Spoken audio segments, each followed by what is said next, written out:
Bismillahirrahmanirrahim. Alhamdulillahirabbil alamin.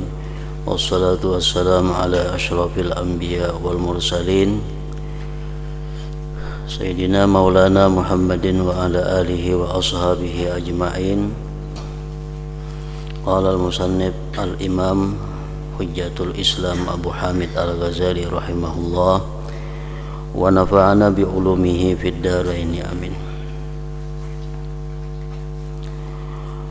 Dan ketahuilah bahwasanya seseorang hamba itu dipandang dari sudut agamanya terbahagi kepada 3 derajat.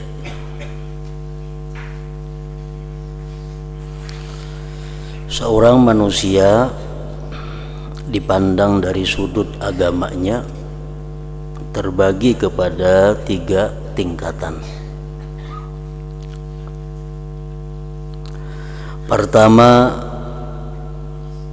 Tingkatan yang pertama adalah salimun. Artinya orang yang selamat.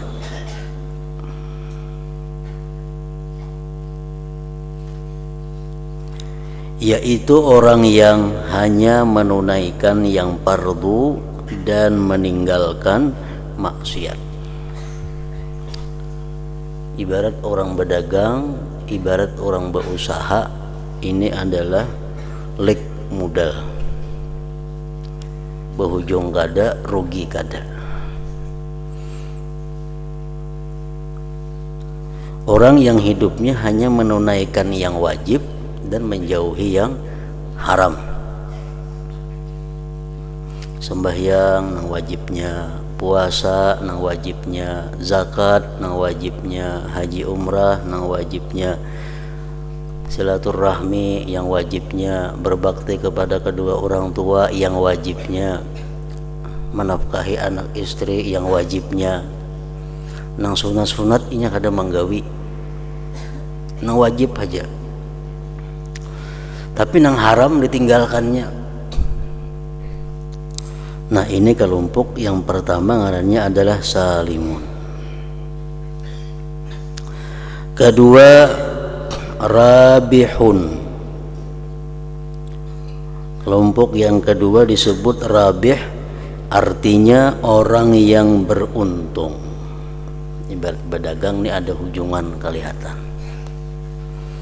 yaitu orang yang menunaikan yang fardu dan meninggalkan maksiat, dan menambah pula dengan membuat bermacam-macam ketaatan yang sunat.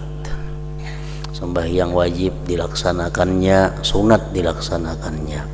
Puasa wajib dilaksanakannya, puasa sunat dilaksanakannya.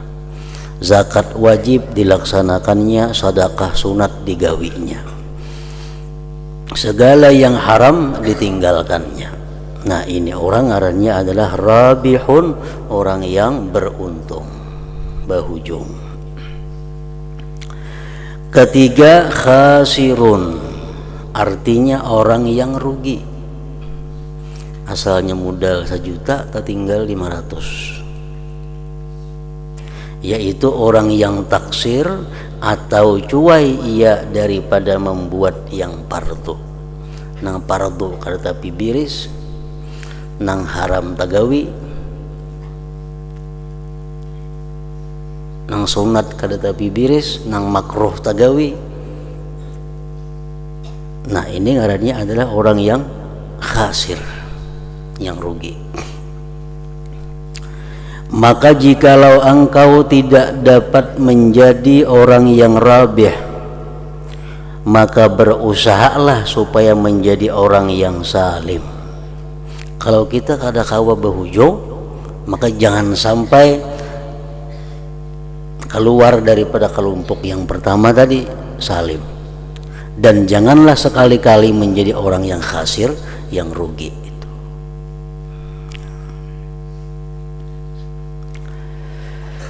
Nah, itulah kelompok derajat hamba Allah Subhanahu wa taala dipandang dari sudut, dari pandangan agama.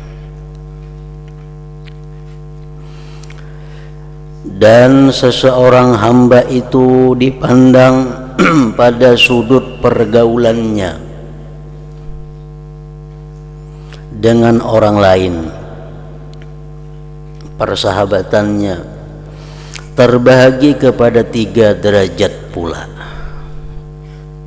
dalam kehidupan sehari-hari, bergaul, berkawan di masyarakat, bermasyarakat. Nah, itu manusia ada 3 tingkatan juga. Pertama, laksana malaikat yang mulia, yang suka berbuat baik kepada orang lain, yaitu seseorang yang berusaha menunaikan hajat orang lain dengan cara yang penuh kasih sayang dan lemah lembut, dan senantiasa melakukan perkara yang dapat menggembirakan hati mereka. Ada kawan kita, nah kawan kita itu selalu menunaikan hajat kita. Kawan kita itu selalu menggembirakan hati kita. Nah, maka ini ngarannya adalah disebut kelompok pertama, laksana malaikat yang mulia. Kedua, laksana binatang dan benda yang keras, yaitu seseorang yang tidak memberi kebaikan kepada orang lain dan tidak pula menolakkan sebarang perkara yang menyakiti mereka. Ya, ini kelompok yang kedua ini sudah inya kada bisa berbuat baik kepada orang lain dan kadang-kadang menyakiti kepada orang lain. Nah, ini kelompok binatang dan benda yang keras. Ketiga, laksana kalajengking, ular dan binatang buas.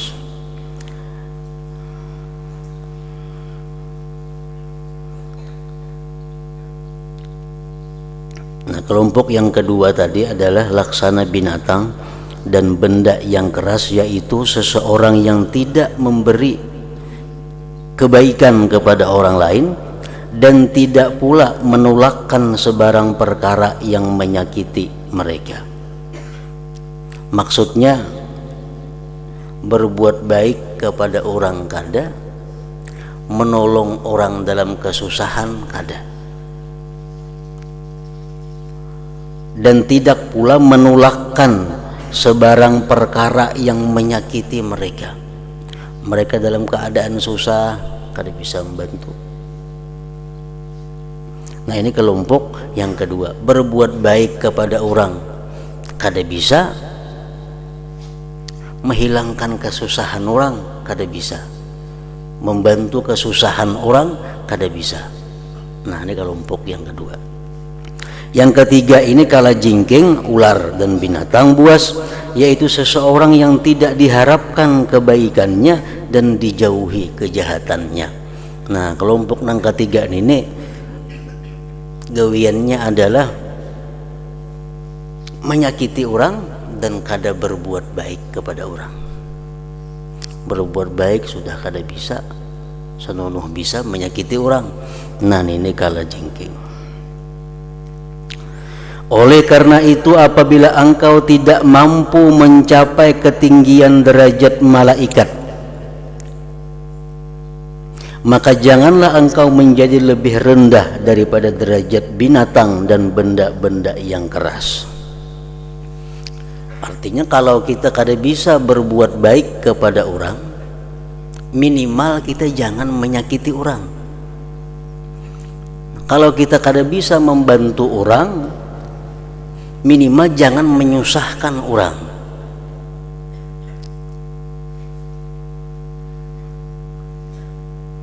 Jangan sampai kita turun kepada derajat kalajengking, berbuat baik kada, senonoh menyusahkan orang, menyakiti orang. Nah, itu kelompok yang ketiga. Ular dan binatang buas yang suka menyakitkan orang lain.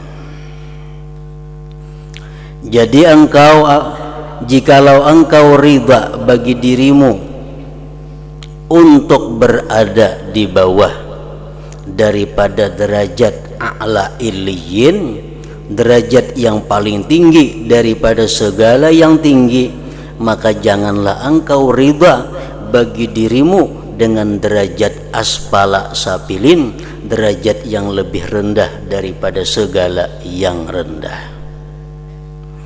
Nah, jadi derajat malaikat itu disebut derajatnya a'la illiyin, derajat yang paling tinggi daripada segala yang tinggi.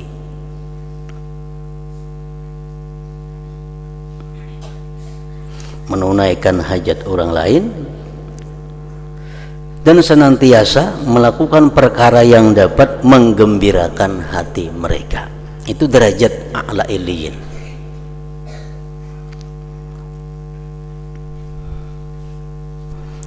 Dalam hadis Rasulullah SAW menyatakan, ahabbun nas ilallah anfa'uhum, manusia yang paling disukai Allah adalah manusia yang paling memberi manfaat di antara mereka kepada sesamanya. Itu manusia yang paling dicintai Allah, yang paling bermanfaat sesama mereka.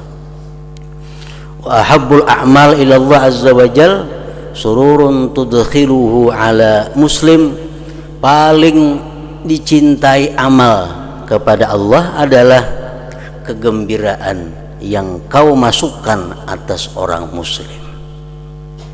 Artinya idkhalus surur, memasukkan kegembiraan kepada orang Islam, itu amal yang paling disukai Allah.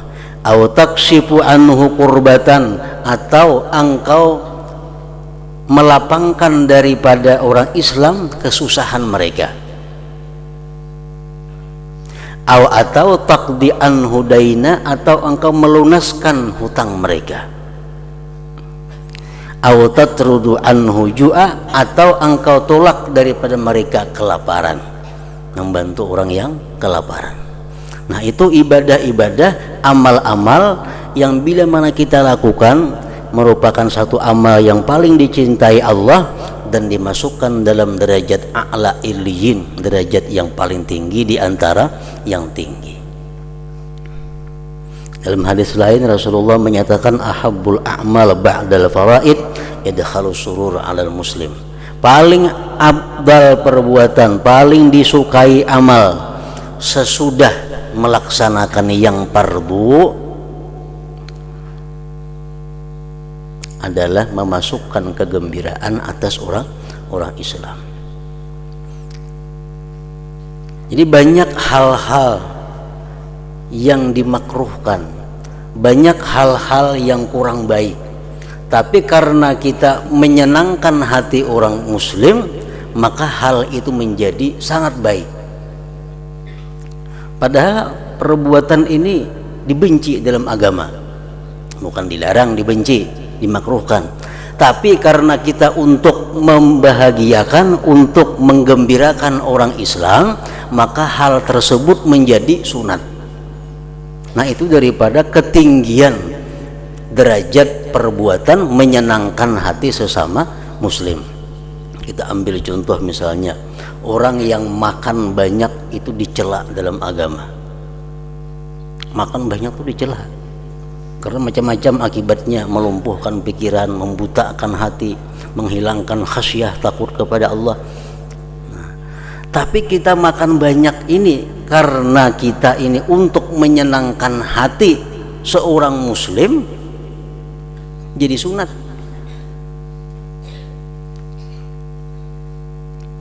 Jadi berpahala, padahal asalnya makruh.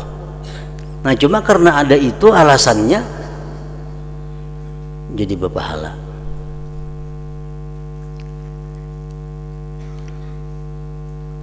Kita makan sorangan sedikit aja, tapi kalau kita makan disurungi oleh bini, tambah je bini, tambah kita. Buat lagi jar bini, buat. Napa amunnya kada kita tambah tak singgung kan nanya mama sake. Nah, supaya menyenangkan hatinya itu, nah berpahala. Parut kanyang pahala ada. Nah, ini idkhalus surur, asalkan hal itu jangan sampai kepada yang haram. Nah, padahal makan banyak tuh dimakruhkan. Kita puasa sunat, lalu kita beilang ke rumah kawan, disurungi kawan makanan, maka puasa sunat. Untuk menyenangkan hati kawan, maka hari mbasar sudah, sejam 2 jam lagi buka puasa, hari mbasar sudah. Nah, disurungi oleh kawan ini beristilah menggunakan wadah ke situ kemari inya menyerungi kita. Nah, kayak apa? Idkhalus surur diutamakan daripada mempertahankan puasa. Kita buka puasa, jangan terusakan puasa, buka. Kita buka puasa dapat 2 pahala. 1, pahala puasa tetap kada kurang. Yang kedua, pahala idkhalus surur dapat. Nah, kalau kita menarusakan puasa belum tentu berpahala dan kada menyenangkan kepada kawan kita yang Islam itu.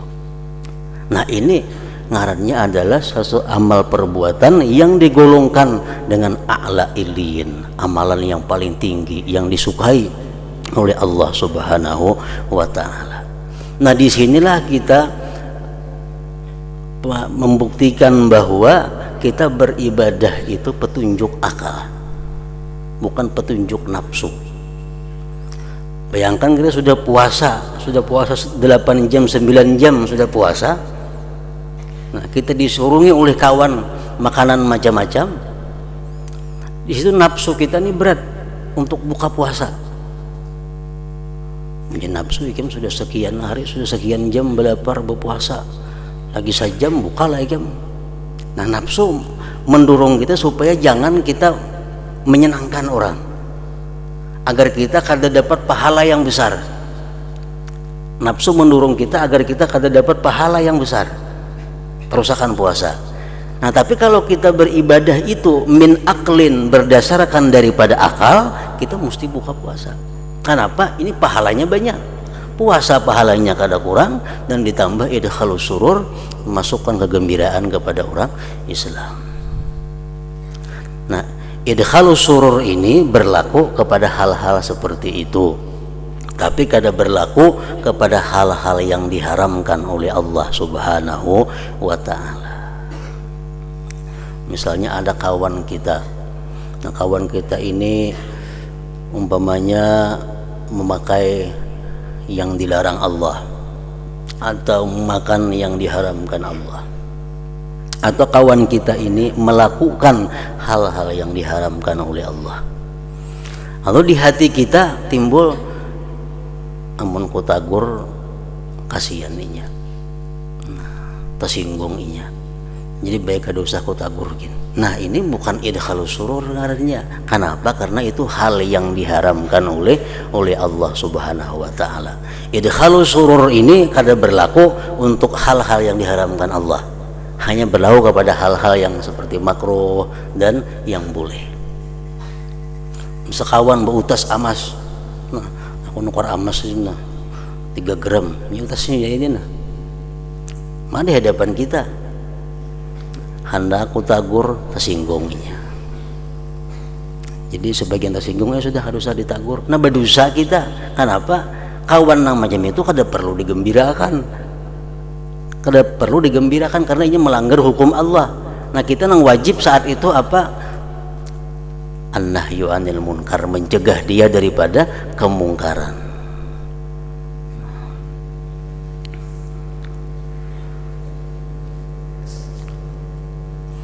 Nah, jadi kalau kita kada mampu untuk beribadah, untuk beramal kepada amalan yang paling tinggi, maka kita jangan sampai berada pada perbuatan yang paling rendah di antara yang rendah. Kalau kita kada mampu berbuat baik kepada orang, maka janganlah kita mengganggu, menyakiti orang. Nah, itu minimal.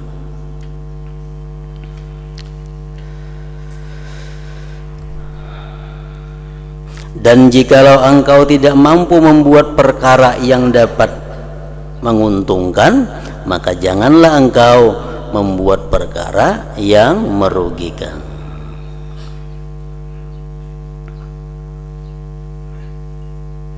Berkata-kata itu baik kalaunya berpahala. Tapi kalau kita sudah kada bisa berkata-kata yang baik, ambil diam. Man kana yu'minu billahi wal yaumil akhir falyaqul khairan aw liyasmut. Kita kan disuruh diam, kada, kita disuruh berkata-kata yang baik, karena itu memberikan keuntungan.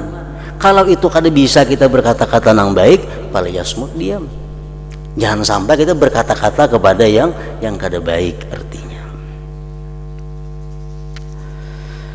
Sepanjang hari janganlah engkau membuat sesuatu, janganlah engkau melakukan sesuatu kecuali pekerjaan yang dapat memberi manfaat bagi akhiratmu.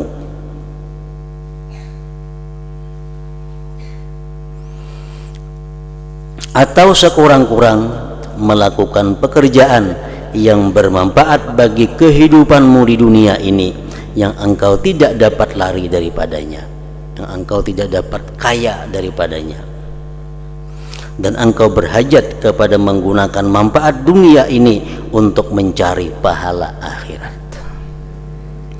Nah, jadi artinya, maksudnya kalau bisa kita ini berbuat sepanjang hari itu ibadah, itu kalau bisa. Siang malam kita hanya melakukan hal-hal yang berguna di akhirat, ibadah. Nah, kalau kita kada mampu seperti itu, sepanjang hari kita melakukan ibadah kita kada mampu, lakukanlah hal-hal yang bermanfaat bagi dunia tetapi untuk kemaslahatan akhirat juga. Contohnya apa? Kita kalau berzikir sembahyang 24 jam ada apa? Jakanya kau macam itu aturannya, jakanya kau macam itu beribadah 24 jam, tapi jelas sudah itu kada kawa. Nah, kalau itu kada kawa, kita lakukan perbuatan-perbuatan duniawi tapi yang sifatnya menunjang perbuatan akhirat. Contohnya, kita beribadah sudah uyuh, sudah lapar, bawa istirahat, baik guring, baik makan, baik apa, tapi kita niatkan bahwa guring kita itu, makan kita itu untuk persiapan kepada ibadah yang berikutnya. Nah, itu artinya bila mana macam itu kita bisa, maka kita berarti sama ngarannya 24 jam melakukan ibadah, sama dengan 24 jam melakukan ibadah. Dan apabila engkau tidak mampu melaksanakan kewajibanmu terhadap agamamu ketika engkau bergaul dengan manusia, ataupun engkau tidak selamat daripada membuat maksiat, maka hendaklah engkau beruzlah, yaitu mengasingkan diri daripada orang lain.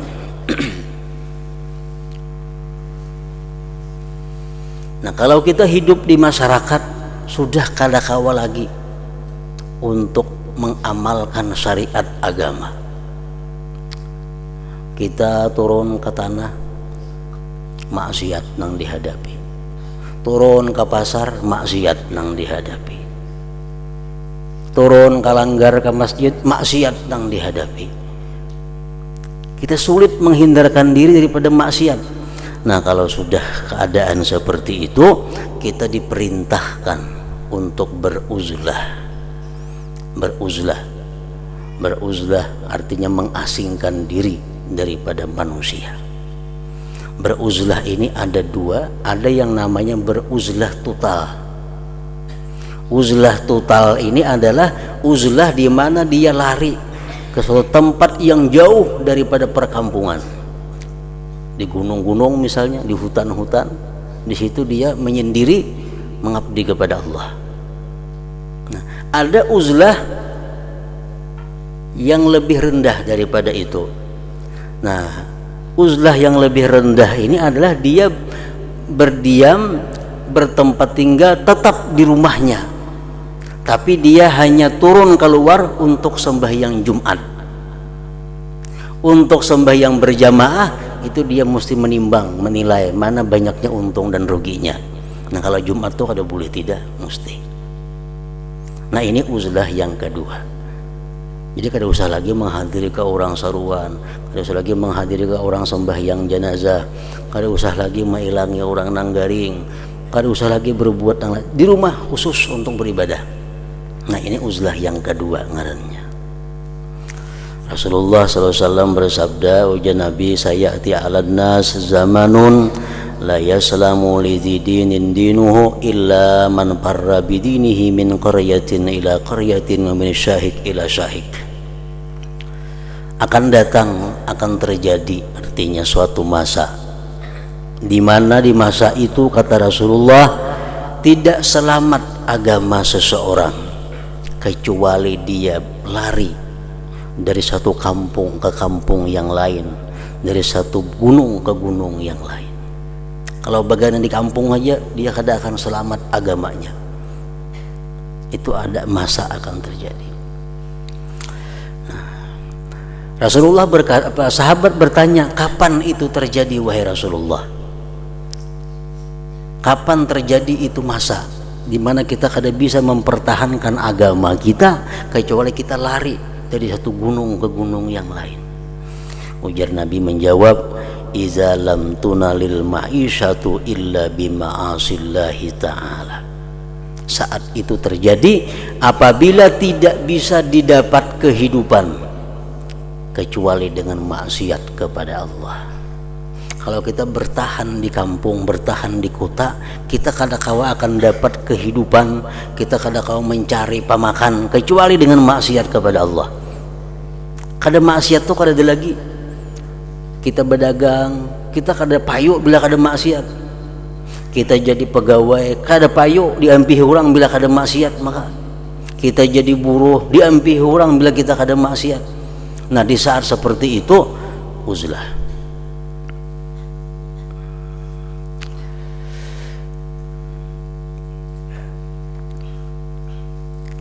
Nah jadi berasing diri tadi oleh Imam Ghazali disebutkan, kita beruzlah itu ada keuntungannya banyak dan ada juga kekurangannya. Namun syarat orang yang beruzlah itu adalah orangnya alim, tafaqqah summa tazil. Belajarlah kamu dahulu baru uzlah. Uzlah itu faidahnya, ujar Imam Ghazali, yang pertama faidah orang beruzlah itu tafarrugu lil ibadah wa tafakkur.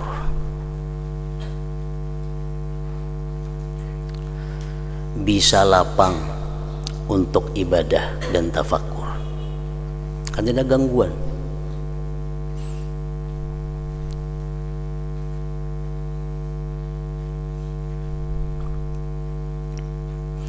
Yang kedua, keuntungan orang beruzlah itu at-takhallus minal ghibah wan namimah war riya wasukul anil amri bil ma'ruf wan nahyi anil munkar.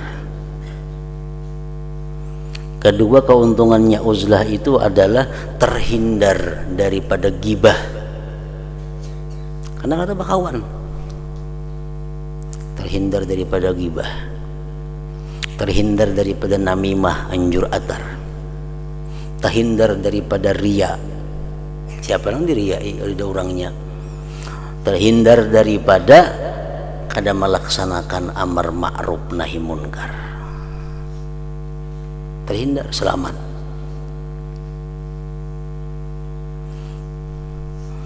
Yang ketiga, orang yang uzlah itu keuntungannya al-khalas minal fitan wal khusumat. Dia terhindar daripada fitnah-fitnah dan pertengkaran-pertengkaran.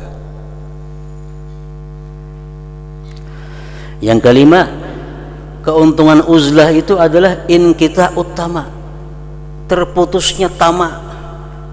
Kita kada tamak kepada orang lain kada tamak lawan kita. karena kita uzlah, kita menyendiri. Yang keenam, al-khalas min musyahadatil hamqa wa sayyi'il khuluq. Kita terhindar daripada memandang orang-orang yang bodoh dan yang jahat budi pekertinya. Memandang orang bodoh itu berbahaya. Kenapa? Bisa menjangkit lawan kita kebodohannya itu. Kita uzlah, kita kadang-kadang memandang orang-orang bodoh.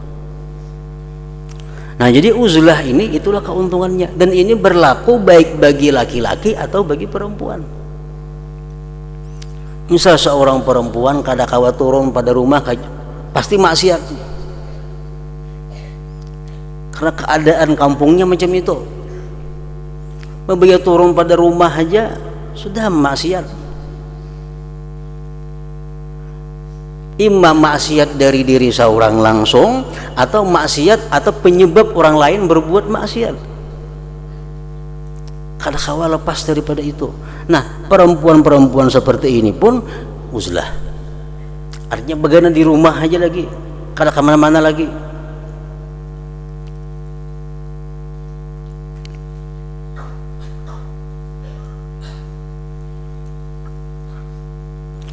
Nah, kelemahan uzlah itu pun ada, ujar Imam Ghazali. Keuntungannya tadi sudah banyak, tapi kerugian orang uzlah itu ada. Pertama, fawatu faidatit ta'allum awit ta'lim. Kehilangan pahala belajar atau mengajar. Sorangan, Bang. Jadi belajar gak ada lagi, mengajar gak ada lagi, ini sorangan. Makanya tadi sebelum uzlah itu belajar dulu, tafaqqah tsumma i'tazil. Belajar dulu hanya uzlah. Karena kalau sudah uzlah kadang-kala lagi belajar, kadang-kala lagi mengajar. Nah, pahala di situ kada dapat lagi inya. Yang kedua, kerugiannya orang uzlah itu adalah fawatun naf'i wal intifa. Dia akan kehilangan pahala memberi manfaat kepada orang lain. Kan kalau kita di tengah-tengah masyarakat ini ada bisa memberi manfaat, mengucapkan assalamualaikum, waalaikumsalam, pahala, manfaat, membantu apakah ada pahalanya. Kalau uzlah kada ada lagi dapat itu. Yang ketiga, fawadilil a'mal. Orang uzlah itu keluputan fadilah amal, seperti menghilangi orang garing, kada dapat lagi. Seperti menghilangi mengantarkan jenazah, silaturahmi, kada ada lagi, karena sudah menyendiri. Yang keempat, orang yang uzlah itu keluputan fawatu ihtimalil adza. Dia keluputan pahala menyandang gangguan orang. Kan kalau kita uzlah, siapa dia mengganggu kita? Kada ada lagi orang mengganggu. Kalau kita hidup di tengah masyarakat nih, kadang-kadang ada yang mengganggu lawan kita, kita sabar dapat pahala. Ada orang yang perkataannya kadang menyamankan lawan kita, kita tahane, kita sabar dapat pahala. Nah, itu keuntungannya orang-orang yang kada uzlah. Nah, dipandang daripada keuntungan orang uzlah dan kerugiannya orang uzlah, mana yang terbanyak? Nah, bila terbanyak itu keuntungannya, uzlah adalah yang dipilih. Nah, jadi uzlah ini banyak berlaku, bukan hanya sekarang. Di abad ketiga Hijriah sudah ada uzlah itu. Abad ketiga Hijriah, abad kedua Hijriah, keempat Hijriah. Banyak ulama-ulama itu, aulia-aulia itu nang hanya turun untuk Jumat. Kalau Jumat ini kada kawa kada, kecuali kita bagaimana di tempat terpencil nang kada mendengar seruan azan. Ibnu Abbas ditanya, bagaimana wahai Ibnu Abbas tentang seorang yang alim, dia berkhalwat di rumahnya tapi dia tidak sembahyang Jumat dan jamaah. Ibnu Abbas, huwa finnar, matinya ke neraka. Nah, ada kawan itu, huwa finnar. Kalau hendak kada berjumat tuh kasana bagana jauh-jauh sehingga kada mendengar orang azan.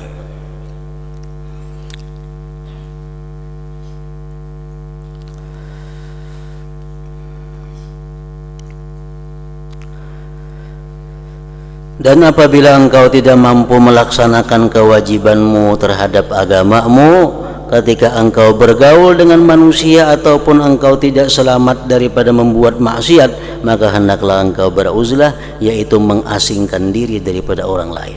Nah, jadi ulama-ulama dahulu tuh banyak yang hanya mau keluar rumah hanya sembahyang Jumat, mengajar kada mau lagi, belajar kada lagi, di rumah bagaimana. Ada orang kematian sebelah rumah mati kada turun, apalagi yang jauh, hanya turun untuk sembahyang Jumat.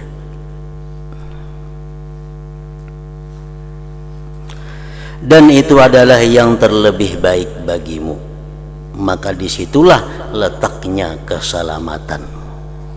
Memang kalau kita dalam keadaan yang aman, dalam keadaan yang normal, di mana kita di masyarakat masih bisa berbuat kebaikan, di mana kita di masyarakat kada selalu melakukan kemaksiatan, itu uzlah adalah bukan hal yang terpilih, bukan hal yang terbaik. Lebih baik kita bergaul di tengah-tengah masyarakat, karena khairun nas tadi ampa'uhum linnas itu. Uzlah ini jalan terakhir.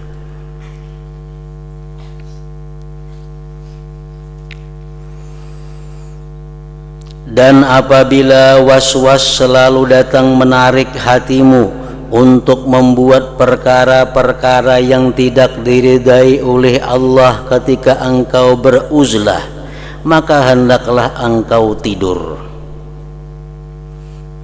Rahatan beruzlah nih, di hati ini ada aja was-was hendak melakukan hal-hal yang kada diridai oleh Allah, baik buah guring, baik di bawah guring.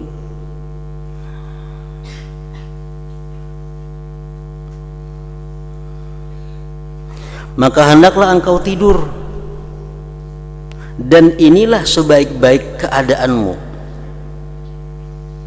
Guring itu menguntungkan bagi orang-orang yang ahli maksiat. Orang gawinya maksiat aja, guring itu rahmat baginya, melarang saya itunya kada berbuat maksiat. Nah, bagi orang-orang yang baik, bagi orang-orang yang suka beribadah, guring itu adalah kerugian. Dengan sekian guring, berapa waktu yang terbuang untuk kebaikan.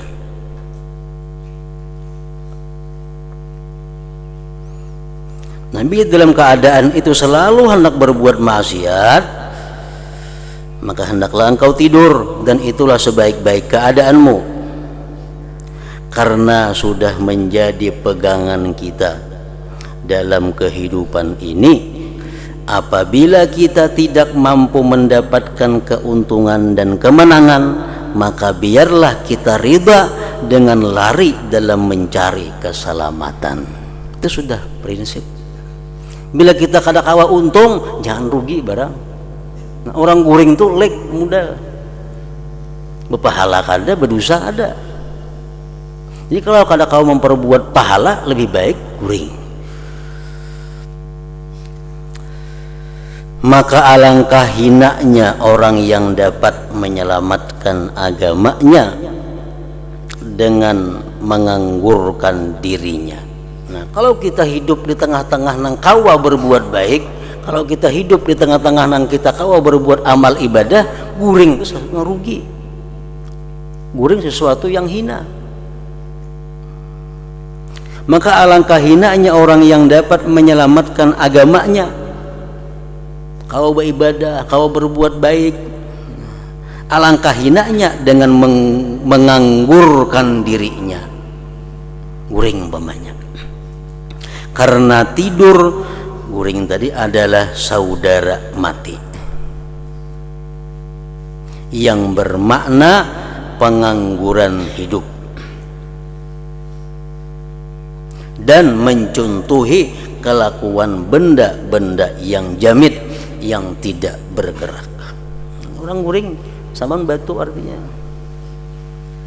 Orang guring sama lawan tihang.